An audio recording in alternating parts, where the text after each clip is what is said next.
গতকাল বাংলাদেশে ভারতীয় রাষ্ট্রদূত দীনেশ ত্রিবেদীর সাথে বাংলাদেশের পররাষ্ট্রমন্ত্রী ডক্টর খলিলুর রহমান এবং পররাষ্ট্র প্রতিমন্ত্রী শামা ওবায়দের এক গুরুত্বপূর্ণ বৈঠক অনুষ্ঠিত হয়েছে। এর পাশাপাশি আবারও নতুন করে বাংলার আকাশে ইনুস নামের সেই শকুনকে দেখা যাচ্ছে। তার সেই রাষ্ট্রপতি হবার খায়েশ এখনো ফুরোয়নি। পাশাপাশি আজকেই বাংলাদেশে এসেছেন মার্কিন রাষ্ট্রদূত ভারতে এবং দক্ষিণ ও মধ্য এশিয়ার ট্রাম্পের বিশেষ দূত সার্জিও গোর। আজকে এই বিষয়গুলো নিয়ে কথা বলবো, শেষ পর্যন্ত সাথে থাকবে। তিনি যেটা বলেছেন, তার নেতাদের ফোন করে সবাইকে নির্দেশ দিয়ে দিয়েছেন, বাক্স প্যাডরা গুছিয়ে রাখো, যে কোনো সময় দেশে ফিরতে হতে পারে, যে কোনো সময়। এখন ওখানে গিয়ে আমরা কি পরিস্থিতির মধ্যে পড়বো আমরা জানি না। খারাপ পরিস্থিতির মধ্যে পড়ার আশঙ্কাই বেশি, তাই হাতে কিছু টাকা পয়সা রেখো। আর আমি যখন বলবো সেই সময় সবাই একত্র হয়ে যাবে, আমরা দেশে ফেরার ব্যবস্থা করব। গতকাল এই প্রথমবারের মতো আনুষ্ঠানিক বৈঠকে মিলিত হলেন ভারতের রাষ্ট্রদূত, যিনি মন্ত্রীর পদমর্যাদায় বাংলাদেশে নিয়োগ পেয়েছেন এবং বাংলাদেশের রাষ্ট্রদূত, এবং যিনি ভারতের একজন পোড় খাওয়া রাজনীতিবিদ এবং ভারতের কেন্দ্রীয় মন্ত্রী হিসেবেও দায়িত্ব পালন করেছেন। কালকে এই মিটিংয়ে কি আলোচনা হলো, বাংলাদেশের মিডিয়া অ্যাজ ইউজুয়াল খুবই গতানুগতিক রিপোর্ট করেছেন এবং আমার সূত্রের মাধ্যমে যা জানতে পেরেছি, মিডিয়ায় আমি তার কোনো রিফ্লেকশনই দেখিনি। কালকে যে আলোচনাগুলো হয়েছে তার মধ্যে একটা গুরুত্বপূর্ণ আলোচনা ছিল, আপনারা জানেন যে বাংলাদেশের প্রধানমন্ত্রীর একজন পররাষ্ট্র বিষয়ক উপদেষ্টা রয়েছেন মিস্টার হুমায়ুন কবির। দীনেশ ত্রিবেদী বলেছেন যে মাঝে মধ্যে মিস্টার হুমায়ুন কবির ভারত সম্পর্কে এমন এমন উক্তি করেন যা দিল্লির জন্য খুবই অস্বস্তিকর, কিন্তু তার আনুষ্ঠানিকভাবে কোনো প্রতিবাদ এ কারণে জানায়নি কারণ সেক্ষেত্রে হয়তো দুই দেশের সম্পর্কের উপরে নেতিবাচক প্রভাব পড়তে পারত। তিনি এই ধরনের মন্তব্য আশা করেন না। এই ক্ষেত্রে আমাদের পররাষ্ট্রমন্ত্রী ডক্টর খলিলুর রহমান বলেছেন যে সে আসলে পররাষ্ট্র বিষয়ে অতটা অভিজ্ঞ নয় এবং তার উচ্চারণ, বিশেষ করে যে সিলেটি ভাষায় ইংরেজি বলেন, সেই উচ্চারণের কারণে অনেক সময় তিনি যা বলতে চান রিসিভিং এন্ডে সেটা হয়তো ভিন্ন মানে হয়ে দাঁড়ায়। তো এই বিষয়টিকে গুরুত্বের সাথে না দেখবার জন্য অনুরোধ করা হয় বাংলাদেশের পক্ষ থেকে। সবচেয়ে গুরুত্বপূর্ণ আলোচনা হয়েছে যে গঙ্গার পানি চুক্তি নিয়ে। এবছরে গঙ্গার পানি চুক্তি শেষ হয়ে যাবে এবং নতুন করে ভারত চুক্তি করবে কিনা, কি শর্তে চুক্তি করবে, এই নিয়ে আলোচনা হচ্ছে। ভারতের পক্ষ থেকে যেভাবে বলা হয়েছে তাতে এখন মনে হচ্ছে যে ভবিষ্যতে গঙ্গার পানি চুক্তিটা আসলে কিছুটা অনিশ্চিত। কারণ তিনি বলেছেন যে জলবায়ু পরিবর্তনজনিত কারণ এবং গঙ্গার যে বর্তমানে যে পানি প্রবাহ সেটা আগের তুলনায় কম। সো এই কারণে হয়তো আগের মতো পানি চুক্তি করা যাবে না কিংবা বেশ অনিশ্চয়তা। এবং এই প্রসঙ্গে তিনি পাকিস্তানের সিন্ধু নদীর যে চুক্তিটা বন্ধ করে দিয়েছে ভারত, সেই ইস্যুটাও তুলেছেন এবং বলেছেন যে ভারতের বর্তমানে এই পানি বিষয়ক একটা স্ট্যান্ড আছে। এবং তিনি একটা গুরুত্বপূর্ণ কথা বলেছেন, আমার খুব মনে ধরেছে, যে জল এবং রক্ত একই সাথে প্রবাহিত হতে পারে না।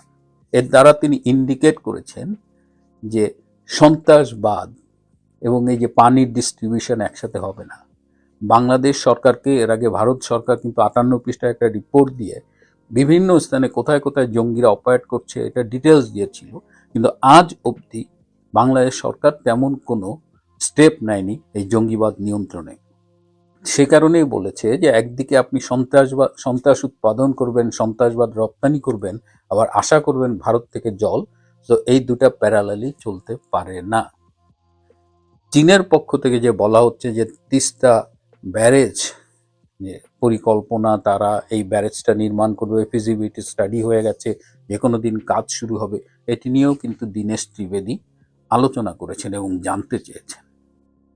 মোংলা পোর্ট নিয়েও কথা হয়েছে। মোংলা পোর্ট স্ট্র্যাটেজিক্যাল কারণে এমন একটা জায়গায় অবস্থিত যে এটা যদি চীন অপারেট করে তাহলে সেটা ভারতের জন্য অস্বস্তিকর।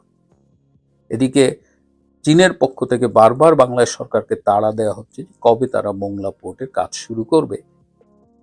আজকে যে খবরটা পেলাম তাতে মনে হয়েছে যে বাংলাদেশ সরকার এই মোংলা পোর্টের ব্যাপারে একটু গো স্লো নীতি নিয়েছে, যে কারণে এই সংশ্লিষ্ট মন্ত্রণালয়ের সচিব আজ অবধি এই চীনা দূতাবাসের একাধিক রেসপন্স যে তারা একটা মিটিং করতে চায়, কিন্তু সেই মিটিংটার জন্য তারা অ্যাপয়েন্টমেন্ট পাননি। চীন মিয়ানমার বাংলাদেশের ব্যাপারে যে করিডোরটার আলোচনা হয়েছে, চীনে তারেক রহমান যে আলোচনা করেছেন সেই বিষয়টিও উঠে এসেছিল আলোচনায়। আপনাদের মনে আছে যে কদিন আগে আমি মালয়েশিয়ায় মালাক্কা প্রণালীর পাশে দাঁড়িয়ে কয়েকটা এপিসোড করেছিলাম।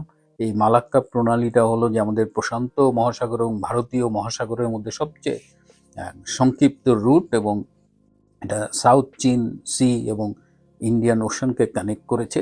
কোনো কারণে যদি মালাক্কা প্রণালীটা বন্ধ হয়ে যায়, তখন যদি এই চীন মিয়ানমার বাংলাদেশ করিডোরটা থাকে, তখন সেই রুটটা চীন ইউজ করতে পারে। এটা ভবিষ্যতের কথা ভেবে চীন কিন্তু এটা করেছে।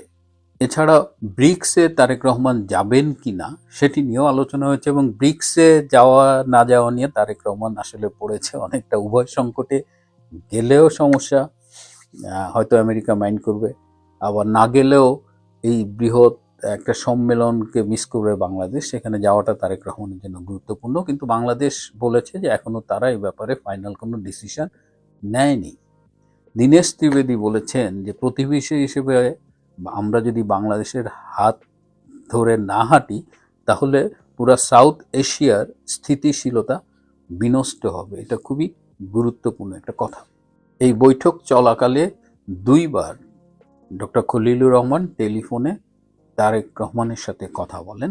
তো এটাই ছিল মূলত আলোচনা। এর মধ্যেই নতুন করে আবার আলোচনায় ডক্টর ইনুস, তিনি এখন ইনুস সেন্টার টাকা দিয়ে ফরমায়েশি রিপোর্ট ছাপাচ্ছে বাংলাদেশের নিউজ পেপারে, এবং সেখানে বলা হচ্ছে যে আগামীতে রাষ্ট্রপতি করলে যে পৃথিবীতে মানে যিনি এই চিফ অ্যাডভাইজার হিসেবে যখন দায়িত্ব পালন করেছেন, তিনি নাকি সফল রাষ্ট্রনায়ক হিসেবে দেশ চালিয়েছেন, এবং এটার জন্য পৃথিবী জুড়ে তার ভীষণ প্রশংসা, এবং তাকে রাষ্ট্রপতি করা মানেই যে মানে সারা পৃথিবী একেবারে বাংলাদেশের উপরে ঝাঁপিয়ে পড়বে আর কি, যে দারুণ একটা কাজ করেছে।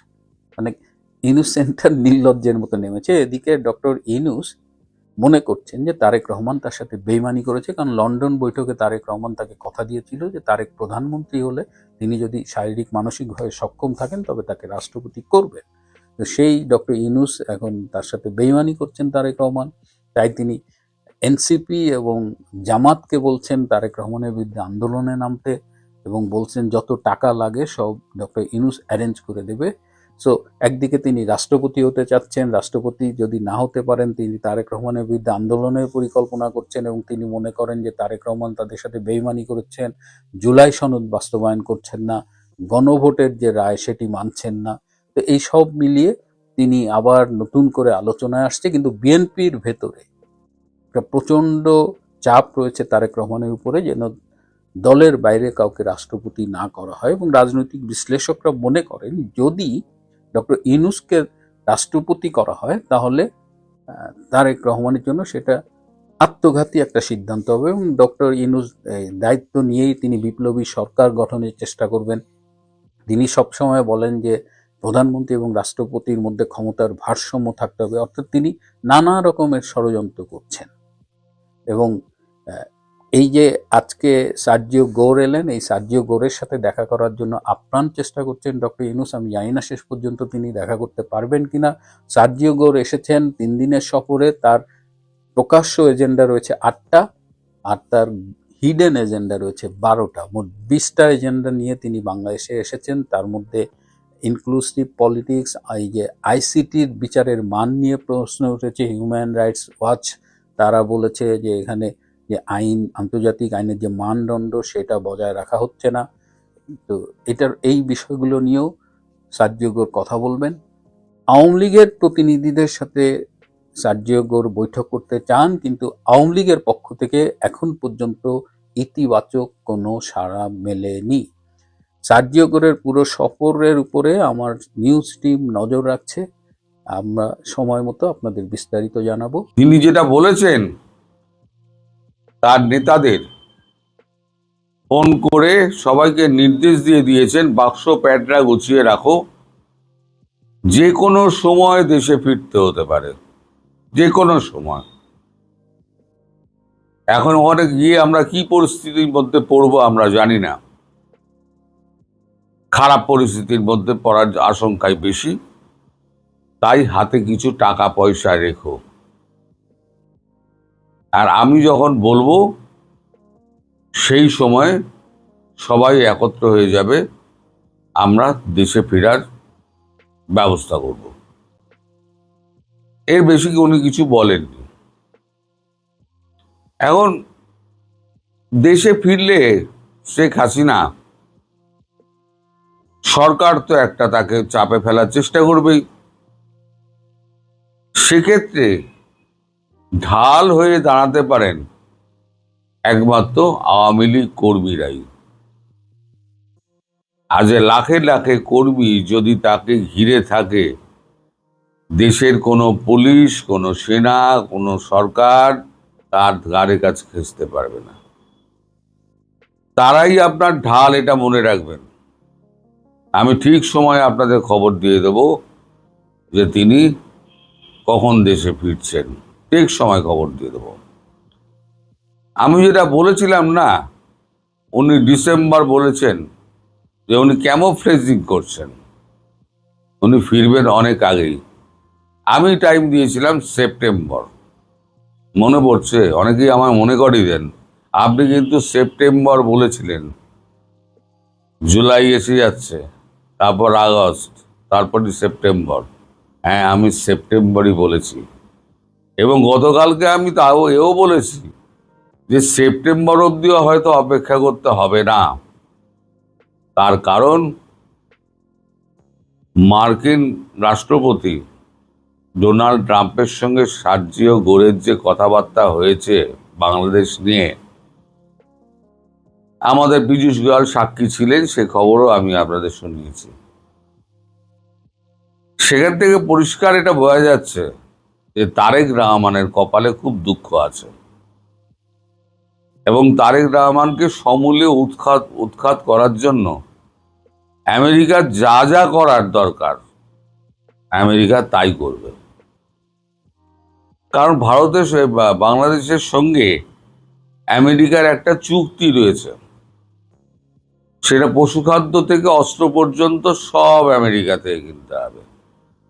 তাহলে কোন যুক্তিতে তারেক রহমান এই কাণ্ডটি করলেন সেটা ভেবে দেখার বিষয় আছে। এখন তারেক রহমান তিনি কার বুদ্ধিতে চলছেন?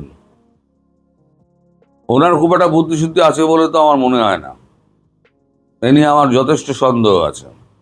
এখন কেউ তাকে একটা চালাচ্ছেন। এখন ডিফ্যাক্টো প্রাইম মিনিস্টার তো হচ্ছে সালাউদ্দিন সাহেব। তিনি সমস্ত প্রশ্নের উত্তর দেন সংসদে, তারেক রহমান পুতুলের মতো বসে থাকেন। তাই তারেক রহমান কি পুতুল সরকার, পুতুল মুখ, পুতুল প্রধানমন্ত্রী? আসলে চালাচ্ছে অদৃশ্য কোনো হাত। এদিকে জামাতের সঙ্গে তো, এনসিপির সঙ্গে তো দূরত্ব তৈরি হয়ে গেছে। এনসিপির নেতারা এখন ছাত্র দলের হাতে মার খাচ্ছে। এটা সত্য মিথ্যে জানি না, আমার কাছে ভিডিও এসছে। সত্যতা নিয়ে এই জন্য আমার সংশয় আছে যে এত মারপিট হলো, কিন্তু ওই যে সার্জিস আলম এবং নাসিরউদ্দিন পাটোয়ারি, তাদের গায়ে তো আঁচড় পড়ল না। সঙ্গীরা এরকম করে কোনোই দেখাচ্ছে, অর্থাৎ প্রচারে থাকার একটা তাগিদ। বুঝতে পারছে আমরা প্রচার থেকে হারিয়ে গিয়েছি। হারিয়ে তো গিয়েছো, এবার দুনিয়া থেকে হারিয়ে যাবে হয়তো, মানে ভারত বাংলাদেশ থেকে হারিয়ে যাবে হয়তো, দুনিয়া থেকে না। দীর্ঘজীবী হও তোমরা, আমি তোমাদের আশীর্বাদ করি। তোমাদের আমরা বয়সে ছোট, সন্তানের মতো, তো তোমরা যে ভুলটা করেছো সেই ভুলটা কিন্তু মাপ হয় না। তো শেখ হাসিনা প্রসঙ্গে ফিরি। শেখ হাসিনা এর মধ্যে 151 জনের, আমি যে বলেছিলাম 151 জনের সঙ্গেই কথা বলেছেন, যারা নেতা আছে বিভিন্ন দেশে যেখানে আছেন তাদের সঙ্গে কথা বলেছেন, এবং প্রত্যেকেই নেত্রীর কথায় সায় দিয়েছেন এবং যথারীতি ধীরে ধীরে তারা কলকাতার উদ্দেশ্যে আসতেও শুরু করেছেন। তিনি বলেছেন, নেত্রী বলেছেন, বেশি কিছু নেওয়ার দরকার নেই, সামান্য কিছু কাপড় আর কিছু টাকা পয়সা রেখো, কারণ আমরা জানি না আমরা কি আমরা অবস্থার মধ্যে পড়তে যাচ্ছি। এখন দেখুন, সার্জিও ঘোর আপনার দেশে পৌঁছেছেন। তিনি তো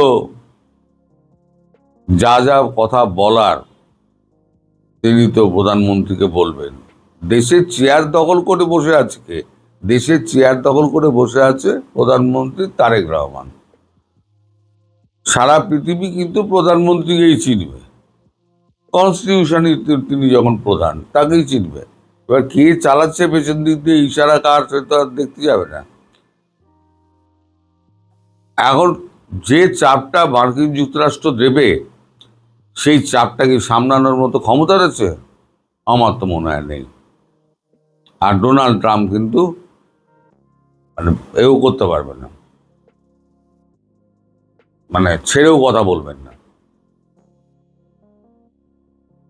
আপনাদের দেশে গুজব তো রটানো হয়। ইত্তেফাক বলে একটা পত্রিকা গতকালকে দুম করে লিখে দিল যে ইউনূসকে নাকি রাষ্ট্রপতি নির্বাচনের জন্য চেষ্টা করা হচ্ছে। ভেসে উঠেছে কথা, কোনো ভাষায় রাষ্ট্রপতি হওয়ার কোনো চান্স নেই। ইউনূস একটা বিশ্ব বাটপার, সেটা সারা পৃথিবী জেনে গিয়েছে। বাংলাদেশের নাম আগে লোকে জানতো না। ইউনূসের আমলে ইউনূস যা করে গেছে তাতে সারা পৃথিবী বাংলাদেশকে চিনে গেছে। আর এবার যে শেখ হাসিনা যাচ্ছেন, তিনি সমস্ত দেশের সমর্থন নিয়ে যাবেন। এবং আপনাদের নিশ্চয়ই মনে আছে, এই যে আমাদের জাতিসংঘ যে চিঠিটা দিয়েছিল, সেই চিঠিটাই কিন্তু পরিষ্কার একটা কথা লেখা ছিল যে আমাদের এই সমর্থন আমরা ততক্ষণ করব যতক্ষণ না পর্যন্ত শেখ হাসিনাকে ফাঁসির দড়ি অবধি পড়ানো হচ্ছে। যদি ফাঁসির দড়ি তার গলায় পড়ানো হয়, তাহলে কিন্তু আমরা সমর্থন তুলে নেব। এটা কিন্তু তিনি লিখেছিলেন। এবার জাতিসংঘ তো এখন বুঝে গেছে তার এই যে রোলটায় বাংলাদেশ নিয়ে তার রোলটা খুব বিতর্কিত হয়ে গেছে, ফলে নিজেকে এখন শোধরাবার চেষ্টা করছে। সেক্ষেত্রে যদি ইউরোপিয়ান কান্ট্রি এবং ল্যাটিন আমেরিকার কান্ট্রিগুলো যদি একে একে চিঠি পাঠাতে শুরু করে শেখ হাসিনার সমর্থনে, তাহলে ব্যাপারটা কি দাঁড়াবে? এখন তিনি কোন পথে ফিরবেন তা জানি না। এখন প্লেন আমাদের ইন্দিরা গান্ধী আন্তর্জাতিক বিমানবন্দরে থাকবে, ওই 107 সিটের যে প্লেনটা রাখাও কথা বলা হয়েছে, আমি যেটা বলেছি 107 সিটের একটা প্রাইভেট জেট, নাকি সেটা লখনৌ বিমানবন্দরে রাখা হবে। দিল্লি থেকে লখনৌ সড়কপথে 2 ঘন্টা 2.5 ঘন্টার ব্যাপার। যদি হুটার দিয়ে গ্রিন চ্যানেল করে যদি পার করে দেয়, 2 ঘন্টা থেকে 2.5 ঘন্টা মধ্যে পৌঁছে যাবেন। এখন রাস্তা এত ভালো হয়ে গিয়েছে। তো সেক্ষেত্রে যদি বিমান পথে যান, কোন পথে যাবেন আমি জানি না। আর সড়ক পথে গেলে তিনি যে কোন রাস্তা ধরবেন, সারা বাংলাদেশটাই তো ভারত দিয়ে ঘেরা। এখন অমিত শাহ, রাজনাথ সিং আর আমাদের নরেন্দ্র মোদী আর জয়শঙ্কর আর অজিত দোভাল, এই 5 রত্ন তার দেশে ফেরার ব্যাপারে যে কি ব্যবস্থা করছে সেটা তো তারাই জানেন, আমরা তো জানতে পারবো না। তবে সার্জিও ঘোর তিনি যে যাচ্ছেন, সন্তোষজনক উত্তর দিতে না পারলে তারেক রহমানের গদি কিন্তু গেল। আজকে আমি আগাম বলে দিচ্ছি আপনাকে, তারেক রহমানের ডেজ আর নাম্বারড। আবার বলছি, তারেক রহমানের ডেজ আর নাম্বারড।